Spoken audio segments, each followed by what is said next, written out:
So Peter, it's your first meeting here at the Former Players Association. How have you enjoyed it today? It's a fantastic experience. Very surprising actually, in terms of I think coming to such amazing facilities. You know, when I played at Fleetwood, the pitch was sort of in the same position it is today, but the stadium and the facilities were very different. Nothing like the quality of these facilities. I guess when you come back and you've not been here for maybe a few years, you look at Poolfoot, what, £9–10 million complex. Completely different to back in your days when you played in the 70s. Would you like to be out there on these kind of like almost perfect pitches? These facilities are just fantastic, and that's part of, you know, the surprise. Obviously I've read about it. I work abroad and I always sort of keep in touch with news, and I've read all about Fleetwood Town. I've sort of closely followed what Andy Pilley's been doing with his investment, and to come and see the facilities firsthand is pretty remarkable. You know, I think probably pretty much any football club, any professional football club would be happy with this quality facilities. They've got to be, you know, they've got to be world-class facilities, no question. They certainly are world-class. Just talk us through a bit about your memories and your time at Fleetwood Town. So that's now digging back into the memory banks 40 odd years ago. So that would be like late 70s, 76, 77, 78. And I first came up, actually I was a young sort of 16-year-old, and it was my dad. We had a neighbour, a guy called Jack Nolan, lovely guy, he was one of the trainers at Fleetwood.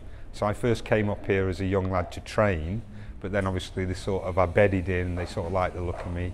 I had a season in the reserves with quite a few of the guys that are here today, you know, so I've just been bumping into several guys I remember from Fleetwood reserves, and then I kept doing pretty well, so then I got promoted into the first. We had a lovely player manager called Frank Adock when I was in the first, and it was a big step up going from reserve to first. Very nerve-wracking for a young guy, but fantastic memories, you know, really exciting times as a young guy. I remember we had a good FA Cup run, so I guess one of my sort of, you know, when you're talking with mates in a pub anywhere around the world and you talk about what you did, and I guess one of the things I can talk about is played for Fleetwood and actually played in the FA Cup, played in the qualifiers. We have got through a few rounds, so we got through, I remember a big game against Horden Colliery, which is up near Newcastle, who I think are one of the oldest football teams actually. They've got a big history. And I remember we had a coach up there, and it was a winter's night, and the rain and the wind were horizontal, and it was freezing cold, and I think they had about 500 spectators on. And the centre half, I was centre half, their centre forward was a mountain man of a guy, I had to mark him. But we got a 0-0, and then we brought them back to Highbury 2 weeks later, and we beat them 1-0 in another big sort of fiercely contested game. And I think we did. I think we beat Lancaster, and we had a couple of more games, and then I think we had a tough game at Accrington Stanley, who beat us. But we had a good FA Cup run. We had a few other big games that I remember. I think we had a good win against Morecambe at Highbury. We had a tough game at Macclesfield Town where we got a 0-0, and I think this Macclesfield centre forward was a guy called Jeff Collier, who's a pretty well-known sort of soccer player in these parts at the time. And we were battling, at those days at Fleetwood, we were at the bottom of the table, we were in the sort of relegation zone, fighting to stay alive, but you know, good players and you know, big commitment and really exciting and enjoyable. I wish we had facilities like this, you know, to be part of what Fleetwood's doing now is just fantastic.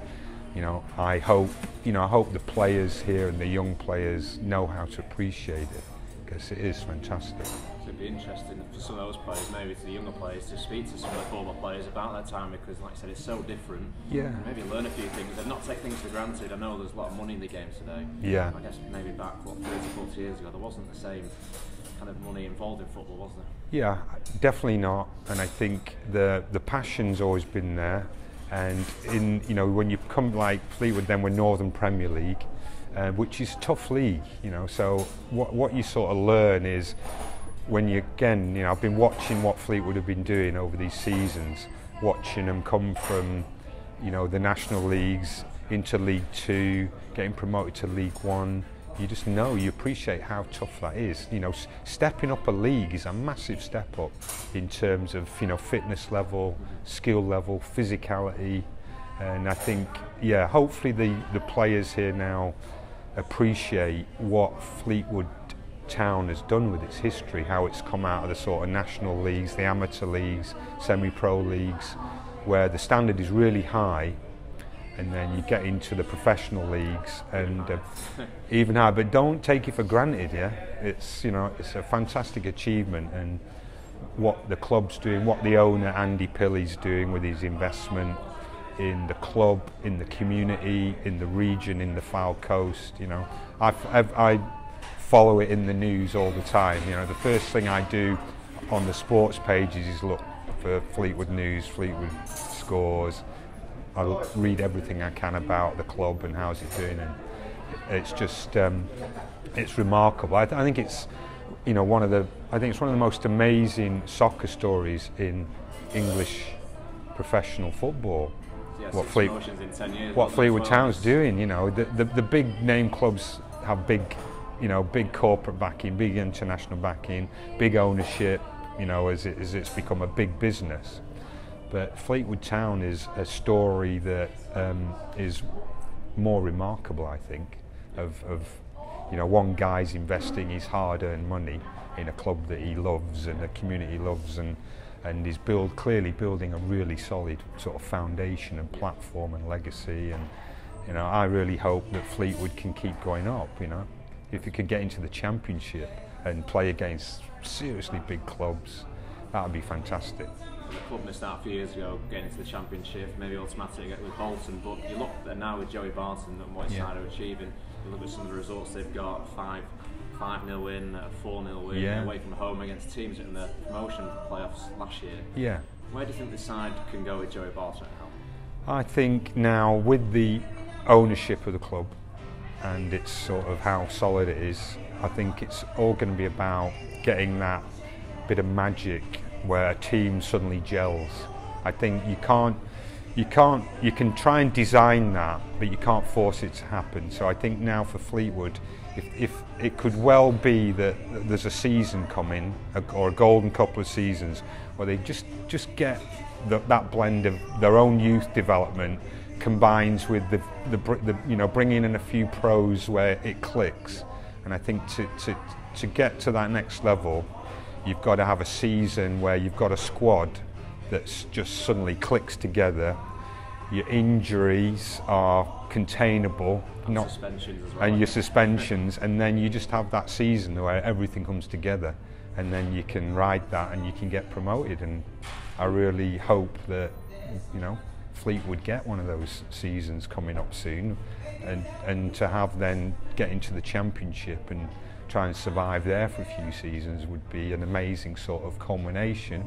Could they get into the Premiership? Probably, but a lot more investment needed, because the business model is much bigger for Premiership soccer. But I think there's certainly scope for, you know, going up another level and making the story even more amazing.